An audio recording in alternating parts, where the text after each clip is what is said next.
Welcome to the Love Kanique podcast. My name is Vanita. And I'm Kanique.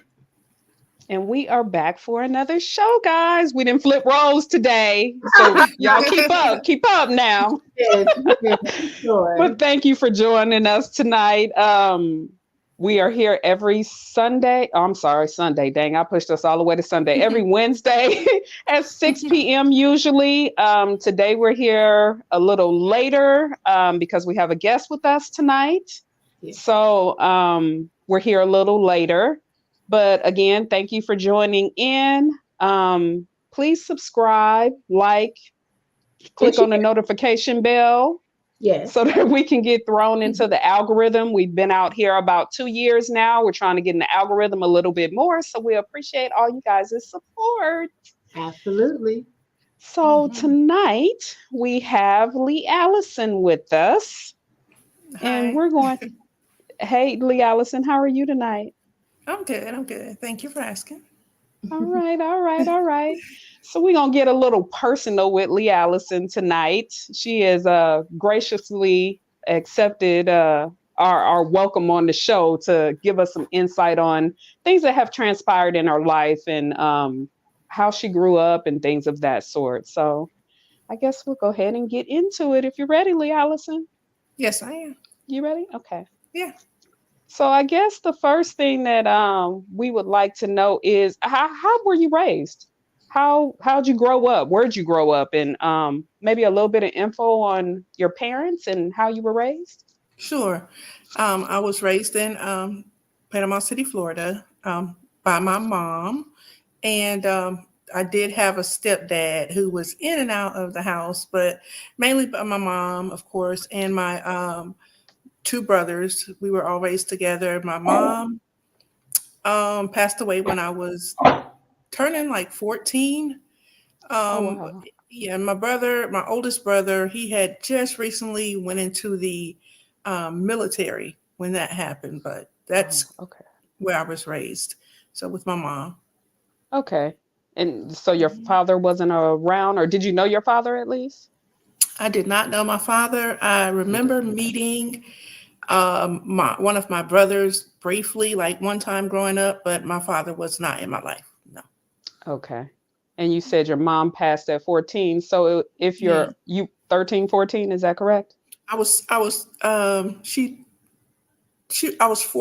when she passed. You were 14 when she passed. Okay. Yeah, getting ready to turn 15. Oh. I'm trying to think back to that age. Either I was 13 turning 14 or 14 turning 15. Turning 15. Yeah. Got you. Okay. So sometime around that time. Okay. So you were still fairly young. Wow. Okay. Oh, and then your oldest brother went off to the military during that time. Is that correct? Okay. He had just went to basic training right before my mom passed. So then where did you go once your mom passed?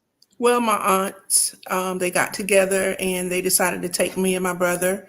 And so we chose to stay with one of my aunts in Florida. And we were there for a while with her. So my family came together and decided to take us in. Yeah. So are you currently in Florida or are you in Atlanta now? We were currently in Florida. I stayed in Florida up until ninth. I was getting ready to enter ninth grade. So from about seventh grade, I think, till going into ninth grade. Quick question. So how did you feel about having to move from Florida to Georgia at that age? Were you excited? Were you not excited? How did you feel about that? Well, and when did you actually move, Lee Allison? Because you said ninth grade, you were still in Florida, right? Well, no, we were getting ready to enter the ninth grade. So it was the summer. We came up here for the summer to stay with one of my aunts. And she just asked us how we were doing in Florida. And then we talked about some things. And she offered us to stay up here, me and my middle brother. My brother, who's so you're a year older than me. I mean, a couple of years older than me. She asked us, did we want to stay here? And we told her yes. And that's how I ended up here permanently. Okay. And like Nika said, how did you feel? How did you and your brother actually feel about moving? Well, we wanted to, because things in Panama City was not as as we wanted them to be. We had some good things, and then we had some things that we weren't so happy about. So when she presented us the opportunity, we said yes. Plus, we were, as kids growing up, we were kind of poor. So we were always in Panama City. We never went anywhere else. Up until that moment when I came to when I came to Atlanta, I had never been anywhere else outside of Panama City. And so when we came up here, we was up here for the summer. We met other kids. We're having fun. We had a little bit of freedom to go to the pool and just do things that we weren't able to do when we were in Panama City. So of course, as a kid, we liked it and we wanted to stay, and that's how we ended up staying here. So it was a easy transition for both of us, I believe. Okay, cool. So you graduated from Georgia, in Georgia. Graduated high school, yes. Okay, excellent. And then after high school, I know you have kids. So how did you end up meeting your child's father? Oh, Lord, one day. This is a funny story, clearly, Leon. So, okay. It is, because one day, I had never, ever had a boyfriend, ever. Really? Never dated anyone, didn't go to prom, didn't have a boyfriend in high school. Oh, nothing. You didn't go to prom? Okay. No, so I was actually on the bus, the CCT bus one day, and I think I was looking for a job or something. I got on the bus to go look for a job, and that's how I ended up meeting him. Actually, I had got on the wrong bus, going the wrong way, so that should have been a sign right there. Step back. Gotcha. Just kidding. Oh, wow. How old were you at that time, Lee Allison? I was, I think I was 17 or 18. Okay, yeah. So this was fairly out of high school. Okay. I was right out of high school. Yep, right out of high school. I had graduated not too many months before that.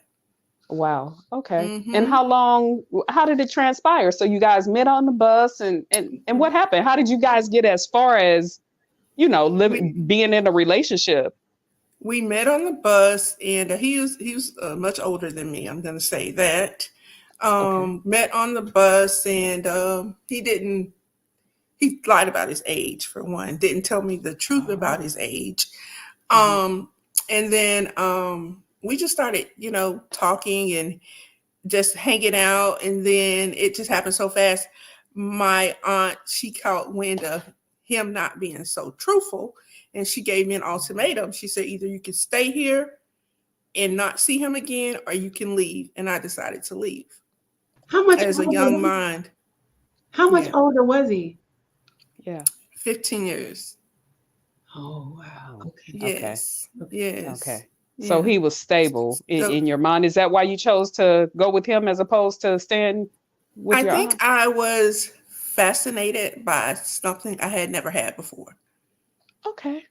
And I was young, definitely dumb, not, in a childlike way. You just wasn't as wise. I got you. Yeah, I wasn't as wise. And so I ended up being with him for 11 years.